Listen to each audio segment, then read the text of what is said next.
సాయిరామ్.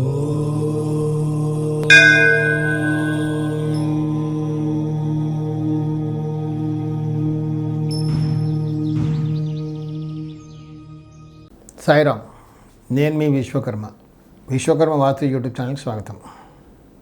ఇప్పుడు ఎక్కడ చూసినా అపార్ట్మెంట్ కల్చరే, ఇండిపెండెంట్ హౌస్ తగ్గిపోతున్నాయి. ఎందుకంటే అపార్ట్మెంట్స్లో కొంచెం మనకు అమ్యూనిటీస్ ఎక్కువ ఉంటాయి. క్లబ్ హౌస్ ఉంటుంది, స్విమ్మింగ్ పూల్ ఉంటుంది, పిల్లలు ఆడుకోవడానికి కొంచెం గేటెడ్ కమ్యూనిటీ, సెక్యూరిటీ, ముఖ్యంగా సెక్యూరిటీ ఉంటుంది. మనం ఇలా ఊరికి వదిలిపెట్టి లాక్ వేయకుండా వెళ్ళిపోయినా సెక్యూర్డ్గా ఉంటుంది. ఎందుకంటే బయట గేట్ దగ్గర సెక్యూరిటీ ఉంటుంది, మన పర్మిషన్ లేకపోతే ఎవరు రారు లోపలికి. కాదు, సెక్యూరిటీగా ఉంటుంది, నలుగురు తోడుగా ఉంటారు, ఆ టుగెదర్నెస్ అంటూ ఉంటుంది. ఇండిపెండెంట్ హౌస్ అంటే కొంచెం ఎవరు ఉండరు, ఎవరి పాటు వాళ్ళు, సెక్యూరిటీ తక్కువ. కొంచెం ఇప్పుడు అన్ని కెమెరాస్ ఉన్నాయనుకోండి, అవసరం వచ్చినప్పుడే కెమెరా పనిచేయదు. ప్రతి ఇంట్లో ప్రతి రూమ్లో కెమెరా పెట్టుకుంటున్నారు. ఇప్పుడు లేటెస్ట్ ట్రెండ్ ఇప్పుడు అది. ఒక బెడ్రూమ్ తప్పించి ప్రతి చోట కెమెరాస్ పెడుతున్నారు. అవసరం ఇప్పుడు అది.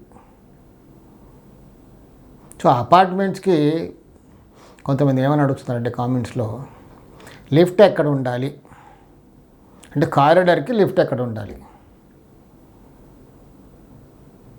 అపార్ట్మెంట్స్లో ఒక లిఫ్ట్ కాదండి, లిఫ్ట్స్ ఉంటాయి. కొన్ని చోట్ల 3, 4, 5, 6 లిఫ్ట్లు కూడా ఉంటాయి. మెటీరియల్ లిఫ్ట్ ఒకటి, రెసిడెన్స్ లిఫ్ట్ ఒకటి, ఇలా రకరకాల లిఫ్ట్స్ ఉంటాయి. మొత్తానికి పెద్ద పెద్ద ఎన్నో బ్లాక్స్ ఉంటాయి. ఒక్కొక్క బ్లాక్కి 3, 4 లిఫ్ట్స్ కూడా ఉంటాయి.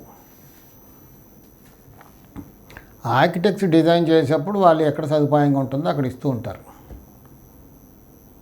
కొంతమందికి ఈశాన్యంలో లిఫ్ట్ ఉంటుంది. జనరల్గా ఫ్లాట్స్కి ఏంటంటే ఈస్ట్ ఫేసింగ్, వెస్ట్ ఫేసింగ్ కడతారు. ఎక్కడో ఒకటి నార్త్ ఫేసింగ్ ఉంటుంది, సౌత్ ఫేసింగ్ అయితే ఎక్కడ ఉండదు అపార్ట్మెంట్స్లో. అసలు ప్లాన్ చేయరు అలా. సౌత్ ఫేసింగ్ అంటే మన వాళ్ళు బారిపోతారు కదా, కాబట్టి చేయరు. ఉత్తరం అంటే కొంచెం ఏదో, కానీ ఎక్కడ చూసినా మధ్యలో కారిడారు, ఇటు ఈస్ట్ ఫేసింగ్, అటు వెస్ట్ ఫేసింగ్. కొన్ని ఫ్లాట్స్కి ఈశాన్యంలో లిఫ్ట్, కొన్ని ఫ్లాట్స్కి వాయువ్యంలో, ఈశాన్యంలో ఉన్న లిఫ్ట్ వెస్ట్ ఫేసింగ్ వాడికి వాయువ్యంలో వచ్చినట్టుగా ఉంటుంది. కొంతమందికి నైరుతిలో లిఫ్ట్ వస్తుంది పోర్షన్కి, కొంతమందికి వాళ్ళ పోర్షన్కి ఆగ్నేయంలో లిఫ్ట్ వచ్చినట్టుగా ఉంటుంది. సో కొనేటప్పుడు మనం చూసి కొనుక్కుంటే బాగుంటుంది. కొన్ని చోట్ల నేను గమనించాను, తూర్పు ఫేసింగ్ హౌస్కి ఈశాన్యంలో లిఫ్ట్, అంటే ఇటు ఈస్ట్ ఫేసింగ్, ఎదురుగా మధ్యలో కారిడార్ వచ్చేసి అటుపక్క వెస్ట్ ఫేసింగ్. సో ఇటు ఉత్తరంలో లిఫ్ట్ పెడతారు. సో పైన పోర్షన్కి అది తూర్పు ఫేసింగ్ వాళ్ళకి ఈశాన్యంలో వచ్చినట్టుగా ఉంటుంది. అయ్యో ఈశాన్యం గోడకు ఆనుకోకూడదని కొంతమంది ఇంటి తూర్పు గోడకి లిఫ్ట్కి కొంచెం మధ్యలో ఒక 2 అడుగులో లేదా అడుగో లేదా 6 అంగుళాలు ఖాళీగా వదిలిపెట్టి కడుతున్నారు. అది కూడా దోషమే, ఈశాన్య దోషం అవుతుంది. లేదు ఈశాన్యంలో లిఫ్ట్ వచ్చింది, తూర్పు కూడా లిఫ్ట్ కూడా ఒకటే అయింది, పర్వాలేదు కొంచెం. వెస్ట్ ఫేసింగ్ హౌస్ వాళ్ళకి ఇది వాయవ్యం,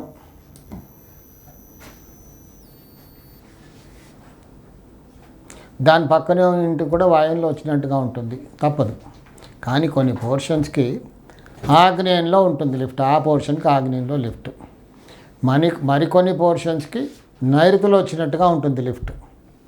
అప్పుడు కొంచెం ఇబ్బంది. నైరుతిలో లిఫ్ట్ ఉంటే గొయ్యే కదా, దానివల్ల ఇబ్బందులు తప్పవు.